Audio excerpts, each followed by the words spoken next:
지난주 제가 교보문고에 다녀왔습니다. 갈 때마다 신간이 쏟아져 나옵니다.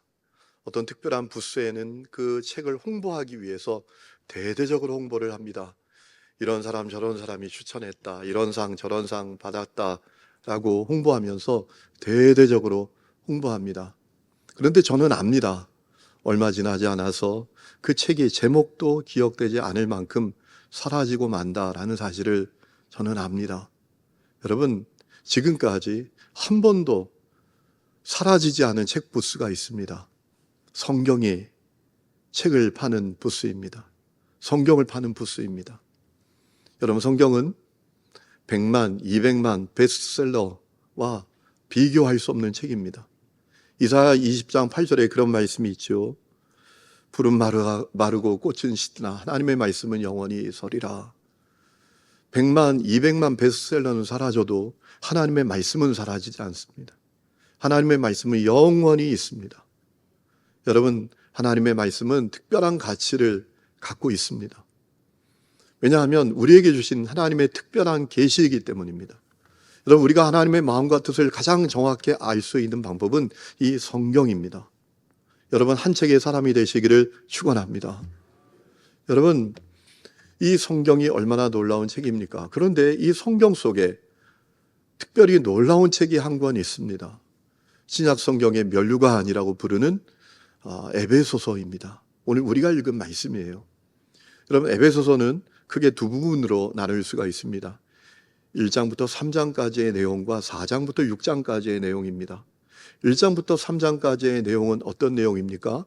우리가 얻은 놀라운 구원에 대해서 얘기하는 것입니다. 우리가 얼마나 놀라운 구원을 얻었는가, 그것에 대해서 얘기해 주고 있습니다. 그럼 특별히 에베소서 2장에 보면 하느님 교회 성도라면 반드시 알아야 될 말씀이 있습니다. 하나님께서 우리를 은혜로 구원해 주셔서 하늘의 안전자가 되게 해 주셨다라는 말씀이에요.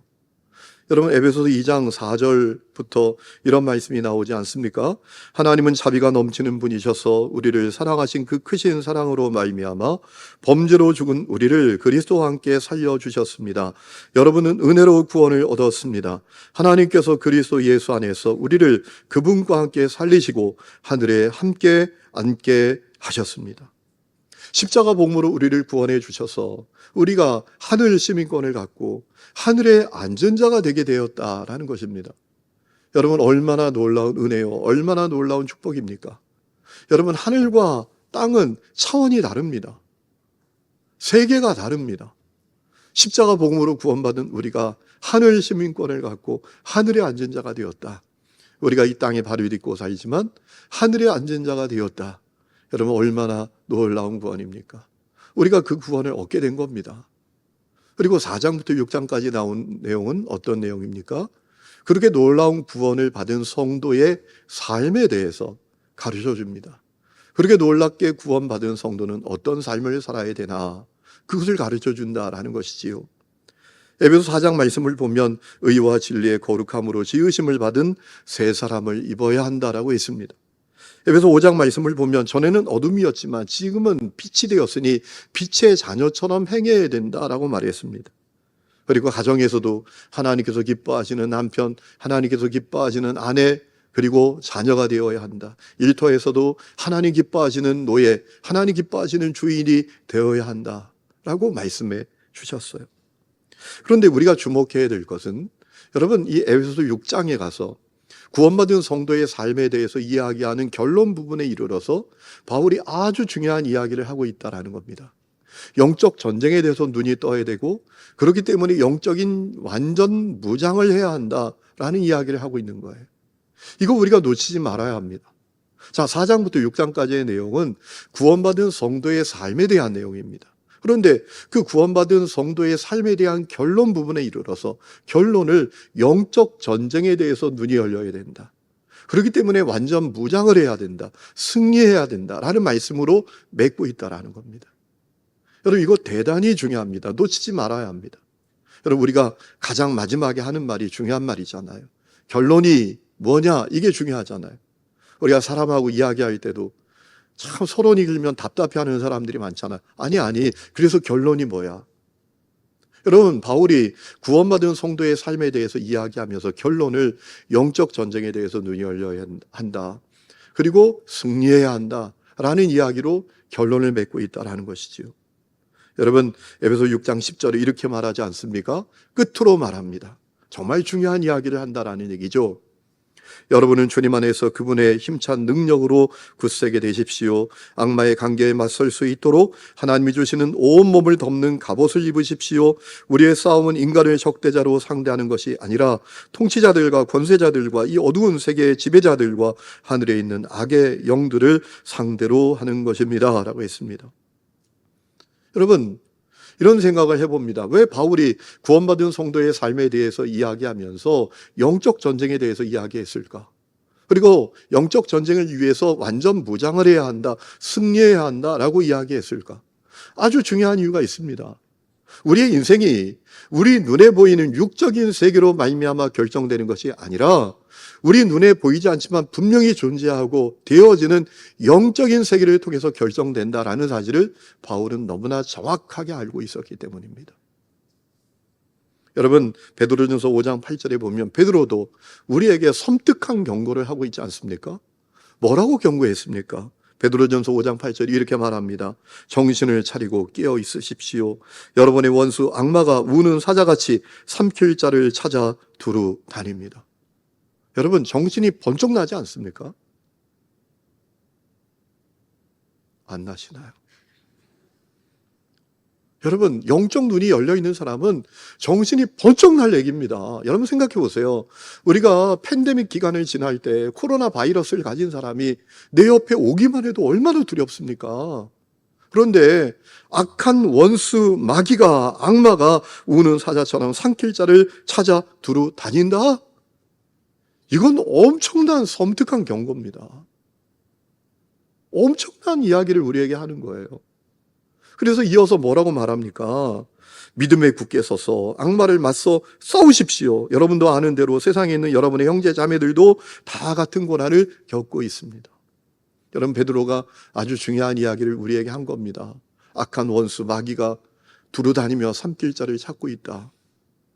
그리고 악한 영이 그렇게 사역하고 역사하고 있기 때문에 수많은 사람들이 고통의 현실 속에서 살고 있다라는 겁니다.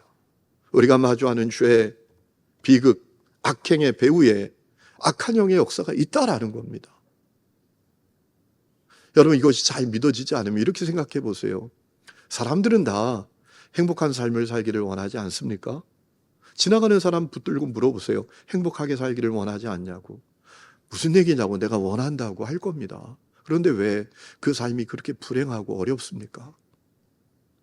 모든 가정이 다 행복하기를 원하지 않습니까? 여러분, 길바닥에 가서 물어보세요. 지나가는 사람, 당신의 가정이 행복하기를 원하냐고. 그러면 그걸 말이라고 하느냐고. 당연히 행복하기를 원하지. 이렇게 말할 겁니다. 교회도 똑같습니다. 목사님들에게 물어보세요. 목사님이 사역하는 교회가 은혜가 충만하고 부흥되기를 원하느냐고. 그 내 소원이라고 말할 겁니다. 나라도 똑같아요. 나라가 다 평안하고 번영되기를 원하지 않겠습니까? 그런데 현실은 그렇지 않잖아요. 왜 그런 걸까요? 그 배후에 악한 영의 역사가 있다라는 겁니다. 여러분, 이런 생각을 해본 적이 있습니까? 우리 주위에 그런 사람들이 있잖아요. 도무지 이해할 수 없는 행동을 반복하는 사람. 100번 양보해서 성격이 그렇다죠. 그가 자라온 환경이 그렇다죠. 그가 지금 어려운 상황 가운데 처해 있어. 아니, 이렇게 100번 양보해도 아니, 어떻게 저런 일을 계속 반복하지? 여러분, 그런 답답한 분들이 계시잖아요. 그렇지 않아요? 여러분, 왜 그런 일이 벌어지죠? 그 배후에 악한 영의 역사가 있다라는 것입니다. 여러분, 이 악한 영, 사단은 타락한 전사입니다. 교만해서 하늘에서 추방된 존재입니다. 이 세상에서 하나님을 대적하고 성도들을 공격하는 악한 영입니다. 요한복음 8장 44절 말씀을 보면 예수님께서 이 사단이 뭘 하느냐라고 알려주신 적이 있죠. 하나님께서 사람에게 주신 것들을 도둑질해요. 하나님 사람에게 주신 좋은 것들을 다 도둑질합니다. 기쁨, 평안, 자유, 행복, 사랑, 온유, 화평, 이런 것들을 다 도둑질해요. 그리고 죽이고 멸망시키는다. 예수님이 그렇게 말씀해 주셨잖아요. 여러분, 지난주 우리 특세 기간에 사단이 하는 세 가지 일을 제가 말씀드린 적이 있죠. 무슨 일을 하죠? 첫 번째는 복음이 사람들에게 비치지 못하도록 방해하고 가로막습니다. 여러분, 고린도후서 4장 4절에 이 세상 신이 믿지 않는 사람들의 마음을 혼미하게 하여 그리스도 영광의 복음의 광채가 비치지 못하게 함이니라고 했습니다. 사람들에게 복음이 다가가지 못하도록, 그가 복음을 받아들이지 못하도록 강력하게 방해하고 그 마음을 혼란스럽게 하고 미혹한다라는 겁니다. 야, 세상에 하나님 어디 있냐? 보이지도 않는 하나님 내가 보여주면 믿어볼게. 야, 2000년이 죽은 예수가 나하고 무슨 상관이 있니? 내 옆에 사는 사람도 나하고 상관이 없는데. 그가 흘린 보혈이 너 죄를 다 씻는다고? 야, 그게 말이나 되냐? 양심이 있냐? 죄는 너가 다 져놓고 왜 죄값은 예수가 다 담당해야 되냐? 그런 양심불량이 어디 있니? 사람들이 이렇게 혼란스러워한다니까요. 여러분, 그 배후에 악한 영이 있는 겁니다. 왜 꼭 예수에만 구원이 있다고 하니? 다 불교도 이슬람도 유교도 다 좋은 종교지. 여러분, 그 배후에 악한 영의 역사가 있다고 성경이 분명히 알려주고 있습니다. 복음의 광채가 그에게 비치지 못하도록, 그가 복음을 만나지 못하도록 역사하는 겁니다. 두 번째는 사람들로 하여금 미혹하는 영과 거짓 가르침을 따르게 만드는 것이죠. 디모데전서 4장 1절에 성경 이미 알려주셨습니다. 성령이 밝히 말씀하시길 후일에 어떤 사람들이 믿음에서 떠나 미혹하는 영과 귀신의 가르침을 따르리라 라고 했습니다. 하나님을 부정하는 사상, 철학, 이론, 문화, 교육, 우상, 마술, 이단, 시대 정신으로 포장된 어떤 정신 가르침, 그런 것들로 사람들을 미혹하여 추종하게 만든다라는 겁니다. 여러분, 이 시대 정신이 뭐예요? 오늘 우리가 살아가는 시대 정신이 뭡니까? 포스트 모더니즘이라고 하잖아요.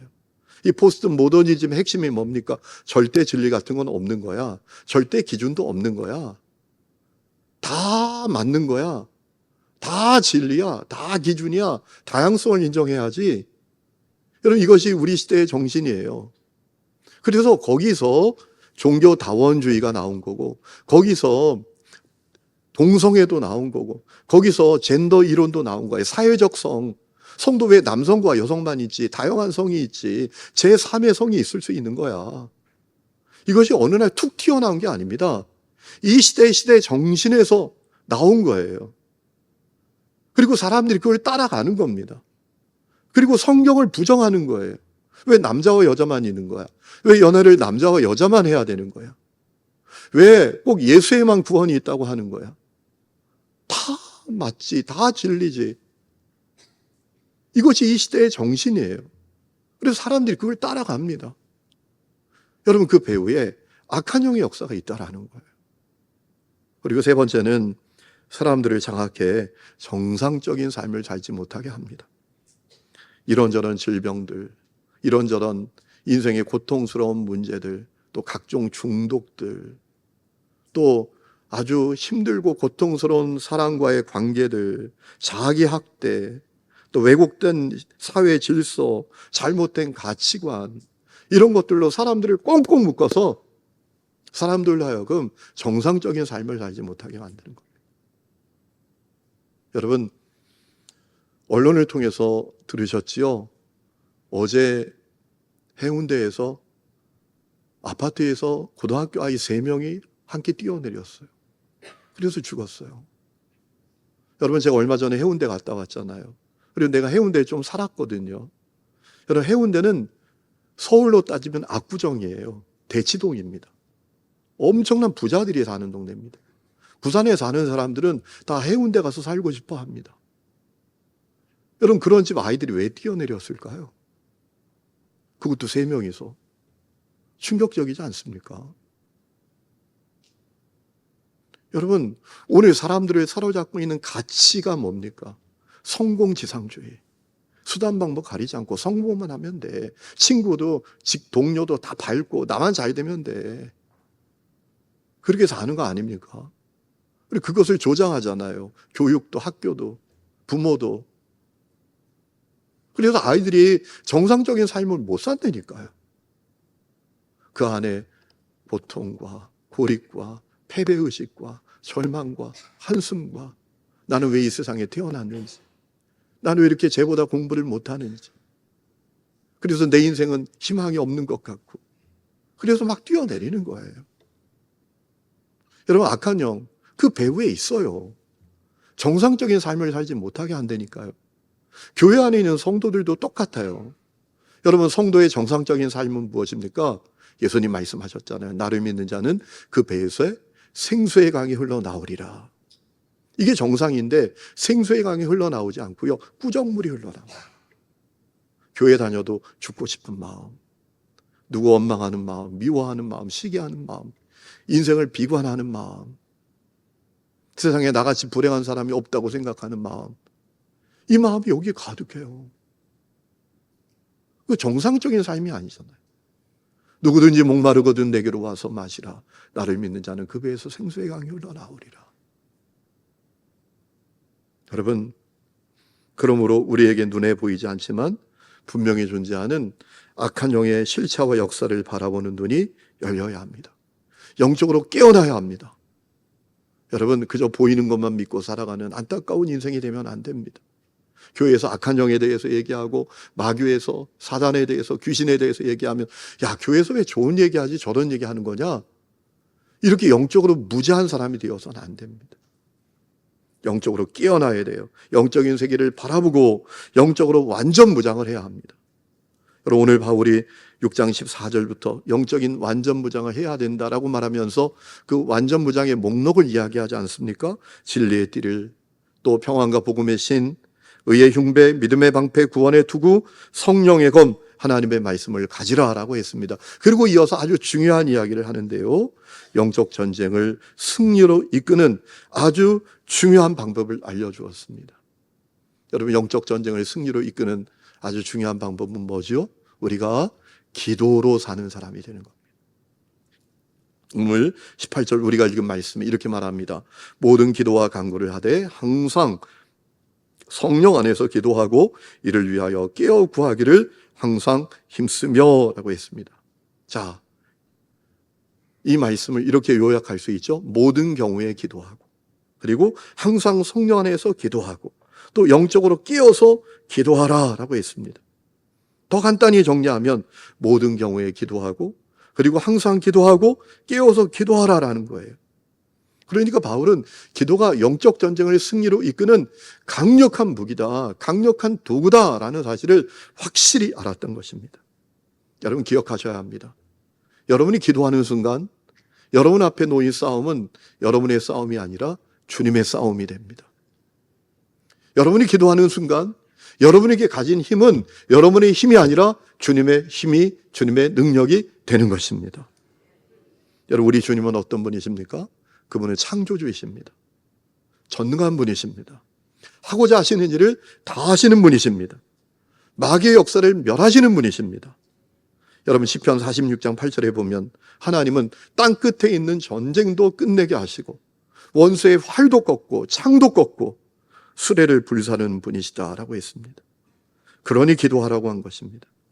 여러분, 기도하면 내 문제가 하나님 문제가 됩니다. 기도하면 내 현실이 하나님의 현실이 됩니다. 기도하면 나의 전쟁이 하나님의 전쟁이 되는 것입니다. 그래서 승리하게 되는 것입니다. 여러분, 바울이 기도가 이렇게 특별한 것임을 알았기 때문에 그는 부탁을 또 합니다. 뭐라고 부탁하는가 하면 모든 성도들을 위해서 기도해 주십시오. 그리고 나 자신을 위해서도 기도해 주시고요. 그리고 내 사역을 위해서도 기도해 주세요. 라고 간곡하게 부탁합니다. 여러분, 6장 18절 말씀 보세요. 화면에 보세요. 세 번역으로 읽어드립니다. 모든 성도들을 위하여 간구하십시오. 또 나를 위하여 기도하기를 내가 입을 열 때 하나님께서 말씀을 주셔서 담대하게 복음의 비밀을 알릴 수 있게 해달라고 하십시오. 나는 사슬에 매어 있으나 이 복음을 전하는 사신입니다. 이런 형편에서도 내가 마땅히 해야 할 이 말을 담대하게 말할 수 있게 기도하여 주십시오라고 했습니다. 여러분, 매절마다 나오죠. 나를 위해 간구해 주십시오. 기도해 주십시오. 그렇게 구해 주십시오. 간곡하게 부탁하는 겁니다. 바울은 성도의 삶이 성도의 기도에 달려있다. 바울은 내 사역이 성도의 기도에 달려있다. 내 자신도 성도의 기도에 달려있다라는 사실을 확실하게 인식했던 것입니다. 여러분, 바울이 그래서 늘 기도를 부탁해요. 골로새 4장 말씀을 보면 골로새 교회 성도들에게도 기도를 부탁한 적이 있습니다. 골로새 4장 2절에 이렇게 말합니다. 기도의 힘을 쓰십시오. 감사하는 마음으로 기도하면서 깨어 있으십시오. 또 하나님께서 전도의 문을 우리에게 열어주셔서 우리가 그리스도의 비밀을 말할 수 있도록 우리를 위해서도 기도하여 주십시오. 나는 이 비밀을 전하는 일로 매여 있습니다. 그렇기 때문에 여러분, 오늘 이 아침에 하나님께서 여러분에게 원하시는 게 있습니다. 여러분도 기도하는 사람이 되는 거고요. 특별히 다른 성도를 위해서, 나라를 위해서, 교회를 위해서 기도하는 분들이 되기를 원하시는 것입니다. 여러분이 기도하면 하나님이 일하십니다. 성경을 보세요. 그런 역사가 얼마든지 있지 않습니까? 출애굽기 17장 말씀을 보면 이스라엘 성들이 아말렉과 전투를 하게 되었습니다. 여러분, 이 전투 쉽지 않습니다. 왜냐하면 이스라엘 성들은 노예 출신입니다. 그러니 전투를 어떻게 합니까? 그러나 어떻게 또 해야 되죠. 여러분, 그때 모세는 어떻게 하죠? 산꼭대기에 올라가 두 손을 높이 들고 기도하잖아요. 중요한 건 기도하면 이기는 거예요. 기도하면 이기는 겁니다. 기도하지 않으면 패배하는 겁니다. 여러분, 역대하 20장 말씀을 보면 모압과 암몬 연합군이 유다를 공격해 옵니다. 유다가 너무나 이 군사력이 약합니다. 국력이 기울어 있어요. 못 이깁니다. 그때 여러분 어떻게 합니까? 여호사밧 왕이 이스라엘 성들에게, 유다 백성들에게 선포합니다. 우리 금식하며 하나님께 기도합시다. 우리 금식하며 하나님께 나라를 위해서 기도하십시다 라고 합니다. 그때 어떤 일이 벌어지죠? 놀라운 일이 벌어지죠. 하나님의 군대가 나타나 모압 암몬 연합군을 공격하는 겁니다. 승리하게 되는 것입니다. 나중에 이 모압 암몬 연합군들이요, 자기끼리 싸우다가 괴멸을 당하지 않습니다. 여러분, 사도행전 12장 말씀을 보니까 이 헤로드 왕이 야고보를 체포해서 죽여버렸습니다. 유대인들이 너무 좋아하는 거예요. 저 예수쟁이들 다 죽여야 돼, 다 죽여야 돼. 그러니까 베드로까지 체포하지 않습니까? 베드로가 죽음의 위기에 처하게 된 겁니다. 그래서 어떻게 하죠? 성도들이 기도하지 않습니까? 그때 어떤 일이 일어납니까? 그의 감옥에 하나님의 천사가 찾아와요. 묶인 것이 풀립니다. 감옥문이 열립니다. 자유롭게 나가게 됩니다. 그리고 성도들을 찾아갔더니 그들이 갇힌 베드로를 위해서 다 기도하고 있지 않았습니까? 여러분, 얼마나 놀라운 역사입니까? 여러분, 그와 같은 역사는 지금도 계속되고 있습니다. 가정 안에, 교회 안에, 공동체에, 이 나라 가운데 계속되고 있어요. 여러분, 한국 교회도 참 쉽지 않지만 미국 교회도 참 어렵다고 합니다. 미국 교회도 침체되고 있는데 그래도 부흥되는 교회들이 있대요. LA 북쪽에 가면 처치 온 더 웨이라는 교회가 있습니다. 그 교회를 섬기셨던 목사님은 제 카이포드 목사님이십니다. 2023년에 하나님의 부름을 받으셨어요. 그분이 원래 그 교회에 부임했을 때는 그 교회 이름이 벤 나이스 제일 포스케어 교회였다고 합니다. 부임해 보니까 교인들이 18명이 모여 있는 것입니다.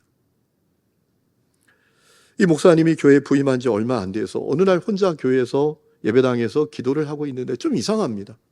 교회 안에 어둡고 무겁고 침울한 기운이 가득해 있는 거예요. 뭔가 자기를 꽉 누르는 그런 느낌이 드는 거예요. 아, 이게 영적인 문제구나 생각해서 이제 주일날 성도들에게 선포를 했습니다. 우리 교회 1년 동안 아무것도 없습니다. 아무런 행사도 안 합니다. 그냥 주일날 예배드리고 기도만 합니다. 뭐 여선교회, 뭐 형제 자매들 행사 아무것도 없습니다. 뭐 찬양 이런 것도 아무것도 없습니다. 1년 동안 우리가 기도만 합니다. 기도. 그렇게 선포한 거예요. 그리고 1년이 지났습니다. 어떤 일이 벌어졌을까요?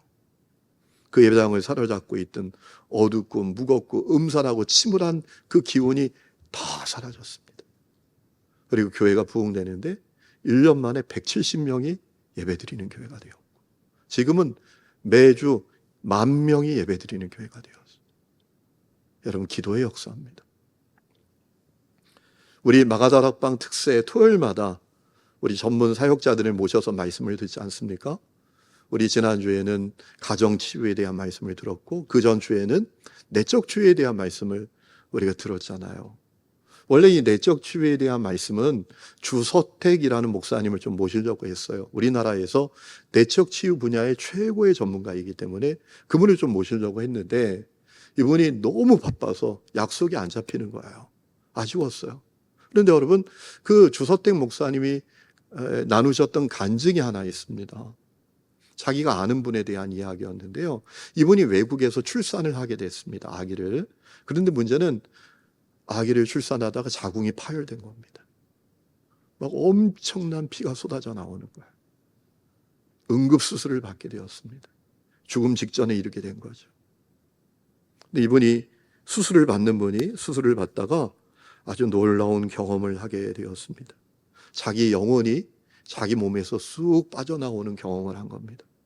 그리고 자기가 자기를 보는 거예요.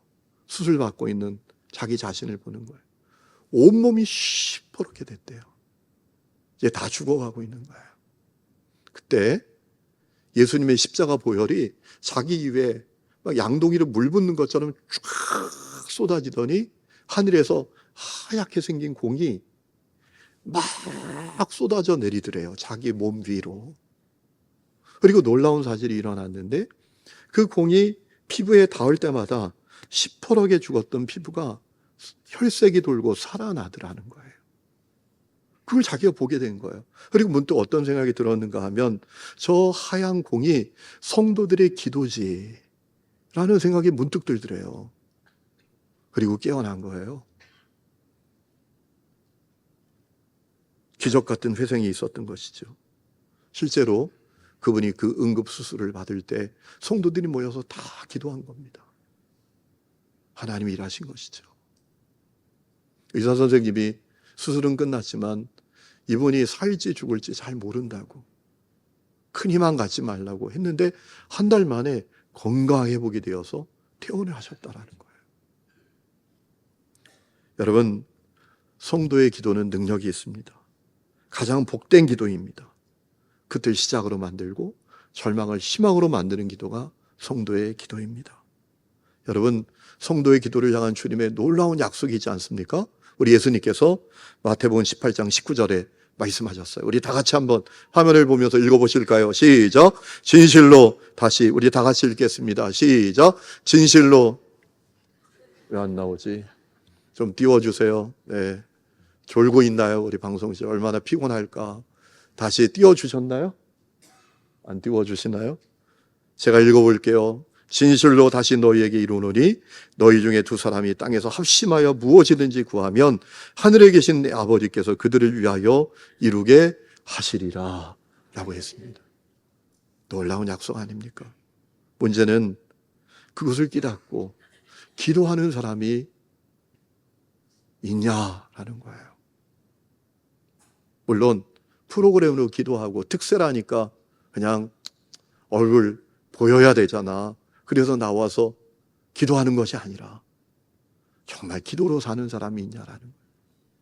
여러분, 유다가 하나님 앞에 죄짓고 타락하여 바벨론에게 멸망당하지 않습니까?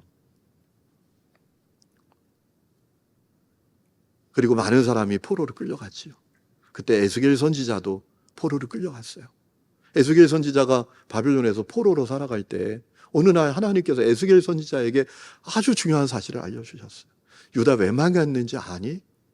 유다 왜 망했는지 아냐? 죄지어서 타락해서 망한 줄 아냐? 아니야. 나라를 위해서 기도할 사람이 없어서 망한 거야. 그걸 가르쳐 주신 거예요.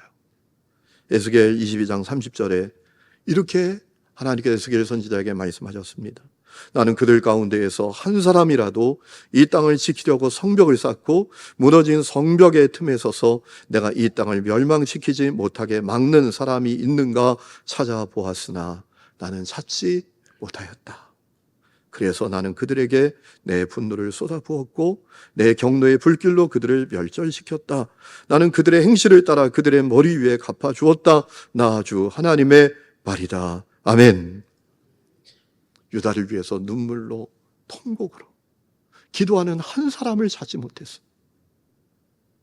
유다가 망했다라는 겁니다. 여러분, 오늘 우리의 현실은 어떻습니까? 여러분의 가정에 기도의 사람이 있습니까? 내 자식이 아무리 희망이 없고 절망적이어도 기도하는 부모가 있으면 그 자녀는 살게 되어 있습니다. 어거스틴을 보세요. 망나니처럼 살았다고요. 청년의 때 사생아도 낳았다고요.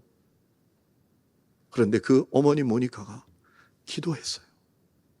기도했어요. 그래서 그가 변화되었고요. 서방신학을 집대성한 성자가 되었잖아요. 우리 교회는 기도의 사람이 있습니까? 이 나라를 위해서 기도하는 사람이 있습니까? 여러분, 이 나라가 어려울 때 아무리 어려워도 기도의 사람이 있었잖아요. 일제강점기에도 나라를 가슴에 끌어안고 기도하는 사람이 있었고, 6.25 전쟁 때에도 나라를 가슴에 끌어안고 기도하는 사람이 있었고, IMF로 나라가 다 절단나고 망가져가도 나라를 가슴에 끌어안고 기도하는 사람이 있었잖아요. 오늘 기도하는 사람이 있습니까? 그저 주장하고 평가하고 이게 틀렸다 저게 틀렸다 지적하고 누구 때문에 이렇게 됐다 원망하는 사람 말고 기도하는 사람이 우리에게 있습니까? 제가 지금도 잊혀지지 않는 기도의 사람이 있습니다. 한번 말씀을 드린 적이 있는 것 같아요. 익산 영생교회를 섬기시는 김춘성 권사님이십니다. 남건우 장로님이란 분의 아내 되시는 분이십니다. 지금은 하나님의 부름을 받으셨어요. 그 권사님 제가 잊지 못합니다. 남편이 교장 선생님이십니다. 자녀가 3남 1년대 다 직장 생활을 합니다. 그래서 낮에는 손주들을 다 보는 거예요. 그리고 밤 11시가 되면 이분이 교회 오세요. 그리고 이 소예배실 장의자 맨 앞줄에 앉아서 밤새 기도하시는 거예요. 새벽 기도할 때까지. 하루도 빠짐없이 명절 때에도 매일 그 기도자로 사시는 거예요. 나라를 위해서 기도하고 교회를 위해서 기도하고 고난받는 성도들 위해서 기도하고 어려운 문제를 만난 성도들을 위해서 기도하고 또 주의 사역자들을 위해서 기도하고 그렇게 기도하는 거예요. 하루도 빠지지 않고 피곤하면 좀 장의장에 누웠다가 일어나서 또 기도하시고 제가 본의 아니게 그분의 또 하나의 기도를 본 적이 있지 않습니까? 주일날 새벽에 오늘은 주일 예배를 위해서 내가 좀 기도해야 되겠다. 주일은 새벽 기도회가 없었거든요. 그래서 본당에 올라왔더니 그 권사님이 강대상에 무릎을 꿇고 기름걸레로 강대상을 닦으면서 기도하시더라고요. 아무도 몰랐던 거예요. 그분이 그렇게 하는 줄. 또 한 분의 기도의 사람이 있습니다. 조만석 장로님, 익산 영생교회 장로님이십니다. 이분은 한의사예요. 여러분, 하루 종일 환자 보는 게 얼마나 피곤합니까? 이분은 하나님의 은혜를 입은 분이에요. 이분이 그런 얘기를 하세요. 목사님, 제가 은혜를 주시니까요, 하나님이 침을 어디에 꽂아야 되는지를 보여주세요. 그래서 막 종합병원에서 다 포기하고 죽어나가던 사람이 그 한의원에 와서 침 맞으며 살아나는 거야. 하나님의 일하심을 경험하고 살아계심을 확실히 경험한 분이에요.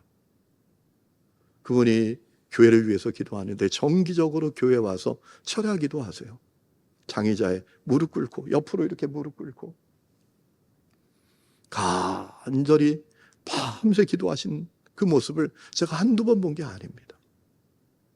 제가 그 교회 사역에 깊숙이 들어가 사역했던 부목사로서 제가 그때 알았어요. 야, 술집 창고에서 몇 사람이 모여서 시작된 이 교회가 30여 년 만에 이렇게 건강하고 부흥된 교회로 설 수 있는 이유가 여기에 있었구나. 기도하는 사람이 있었구나. 여러분, 성도의 기도는 땅에 떨어지는 법이 없습니다. 계시록 8장 말씀을 보니까 요한이 한 천사가 제단 곁에 서서 금향로를 갖고 많은 향을 받는 것을 보았습니다. 그게 뭐냐 봤더니 성도의 기도더라라는 겁니다. 그리고 그 성도의 기도를 하나님께 올려드리는 장면을 보았습니다. 계시록 8장 4절에 이런 말씀이 있습니다. 향연이 성도의 기도와 함께 천사의 손으로부터 하나님 앞으로 올라가는지라. 그랬더니 어떤 역사가 있었는가? 8장 5절에 이렇게 말합니다. 천사가 향로에 제단불을 담아다가 땅에 쏟음에 울의 음성, 번개, 지진이 땅에 일어나더라. 하나님이 성도의 기도를 받으시고 하나님의 일하심을 그 기도로 말미암아 드러내시더라라는 것입니다. 성도의 기도는 땅에 떨어지지 않습니다. 하늘에 흩어지지 않습니다. 성도의 기도는 죽지 않습니다. 하나님께 올려져서 하나님의 일하심을 드러내게 되어 있습니다. 하나님께서 오늘 성도를 위해서 기도할 사람, 나라와 민족을 위해서 기도할 사람, 교회를 위해서 주님의 일을 하는 사람들을 위해서 기도할 사람을 찾고 계십니다. 여러분, 아까 우리가 기도했지만 저는 오늘 아침에 뉴스를 보면서 눈물이 나더라고요. 그들의 심정이 막 느껴지는 거예요. 아니, 미사일이 막 날라와요. 내가 사는 도시에. 여러분, 얼마나 두려울까요, 그 마음이. 아니, 죽음 앞에서 여러분 두렵지 않은 사람이 누가 있겠어요? 그리고 살기 위해서 어떻게 쌓은 터전인데, 어떻게 일으킨 가정인데 그거 다 내려놓고 정처 없이 떠나는 그들의 심정이 막 저에게 느껴졌어요.